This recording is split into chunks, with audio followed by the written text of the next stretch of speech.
जैसा कि आपको बता दें, भारत अब मेक इन इंडिया के तहत अपनी स्पेस क्षेत्र, रक्षा क्षेत्र में इतनी तरक्की कर रहा है, पूरे विश्व की नजर भारत पर पड़ी हुई है कि अभी अभी एक और खुलासा हुआ है कि भारतीय सेना ने अगली पीढ़ी की तोपों के अधिग्रहण के लिए निविदा जारी की है, जिन्हें घरेलू स्तर पर डिजाइन, विकसित और निर्मित किया जाएगा। शुरुआती चरण में सेना को ऐसी 400 तोप प्रणालियों की आवश्यकता है, लेकिन आने वाले वर्षों में मांग में उल्लेखनीय वृद्धि होने की उम्मीद है, क्योंकि पुराने उपकरणों को बदल दिया जाएगा। हाल के वर्षों में आर्टिलरी सिस्टम विकसित करने में पर्याप्त निवेश करने वाली निजी रक्षा विनिर्माण कंपनियां नए टोडगन सिस्टम के अनुमानित 7,000 करोड़ रुपए के अधिग्रहण में गहरी दिलचस्पी दिखा रही हैं। आगे बढ़ने से पहले बता दूं, भारत का रक्षा क्षेत्र एक अद्वितीय उत्पादन मील के पत्थर तक पहुंच गया। भारत सैन्य उपकरणों का एक प्रमुख निर्यातक बनने का लक्ष्य लेकर चल रहा है और अपने स्वयं के रक्षा उत्पादों के उत्पादन पर बहुत अधिक ध्यान केंद्रित कर रहा है। और इन तोपों के लिए खरीद मार्ग के अनुसार सिस्टम को भारत में डिजाइन किया जाना चाहिए और अनुबंध मूल्य के आधार पर 50% से अधिक स्वदेशी सामग्री होनी चाहिए। आईटी की एक रिपोर्ट के अनुसार अनुबंध के लिए शीर्ष दावेदारों में लार्सन एंड टुब्रो है, जो पहले ही सेना को K9 वज्र सेल्फ प्रोपेल्ड आर्टिलरी गन की आपूर्ति कर चुका है।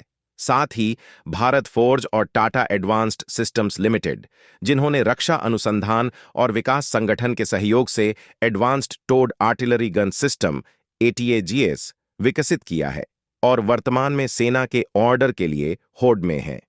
उन्नत 155 मिलीमीटर बाई 52 कैलिबर की बंदूकें ATAGS सहित मौजूदा तोपों की तुलना में हल्की और अधिक बहुमुखी होंगी। सेना वर्तमान में सेवा में मौजूद प्रणालियों की तुलना में अधिक स्वचालन और सटीकता की मांग कर रही है। साथ ही भविष्य को ध्यान में रखते हुए विशेष गोला बारूद की एक विस्तृत श्रृंखला को फायर करने की क्षमता भी चाहती है। वर्तमान में भारत के अधिकांश तोपखाने में 130 मिमी फील्ड गन हैं, जिन्हें शारंग परियोजना के तहत धीरे धीरे 155 मिमी तक अपग्रेड किया जा रहा है। हालांकि सेना के टेंडर में 400 तोपों की आवश्यकता बताई गई है, लेकिन उसे उसी प्रकार की 1,200 से अधिक तोपों की कुल आवश्यकता है।